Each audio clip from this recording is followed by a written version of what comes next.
እስር ቤት የሚገኝ የመንግስት ሰራተኛ ማለትም ታስሮ የሚገኝ የመንግስት ሰራተኛ እንዲሁም ደግሞ በትምህርትና ስልጠና ላይ የሚገኝ የመንግስት ሰራተኛ በሲቪል ሰርቪስ የድልድል መመሪያ መሰረት ሊደለደል ይችላል ወይስ አይችልም?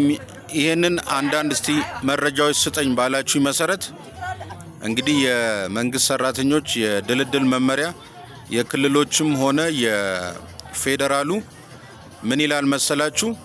በቅድሚያ በትምህርትና ስልጠና ላይ ያለ ሰው እሱም በተመለከተ ላውራላችሁ። በትምህርትና ስልጠና የሚገኝ ሰራተኛ ድልድል ከተጠናቀቀ በኋላ በሚኖሩት ክፍት ስራ መደቦች ላይ ያለ ውድድር አዲስ በተደራጁ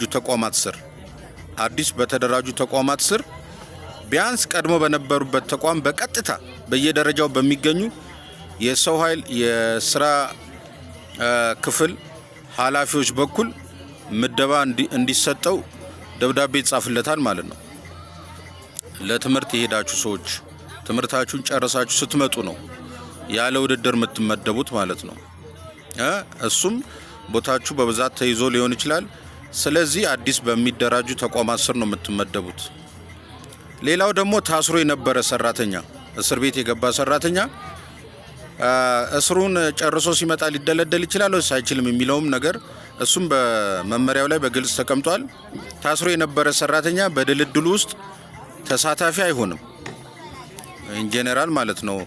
ግን ስፔሲፊካሊ ሊደለደል የሚችልበት ሁኔታ አለ።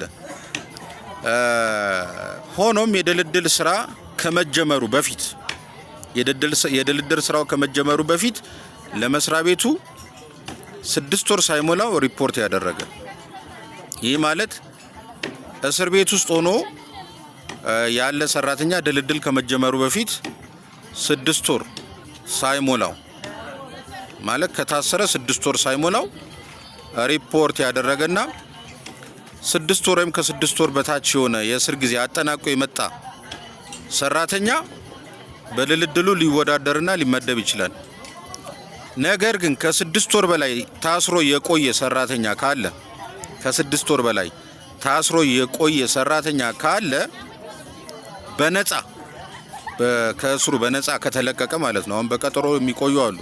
ቀጠሮ ክልል ውስጥ አመትም 2 አመትም ተጠርጥሮ የሚቆዩ አሉ እና ከ6 ወር በላይ ታስሮ ነገር ግን መጨረሻ ላይ በነፃ ከተለቀቀ በነፃ የተለቀቀበትን ማስረጃ ከፍርድ ቤት ይዞ ከቀረበ እና የድልድል ስራው ከመጀመሩ በፊት ካመለከተ ለውድድር ይቀርባል ማለት ነው።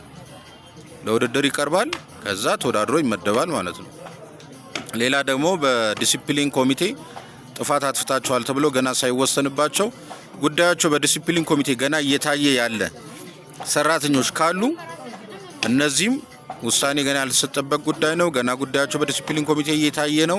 እነዚህም በድልድል ሊወዳደሩ መብት አላቸው ማለት ነው። በአጭሩ ጥያቄያችሁን የመለስኩ ይመስለኛል። በሚቀጥለው ደግሞ የመምህራኖችን የድልድል ሁኔታ ማወራላችኋለሁ። መልካም ቀን። ቪዲዮዎች ሪፖስት ያደረጋችሁ ዩቲዩብንም ሰብስክራይብ ማድረጋችሁ እንዳረሱ ፕሮፋይሌ ላይ አለ። ይመቻችሁ።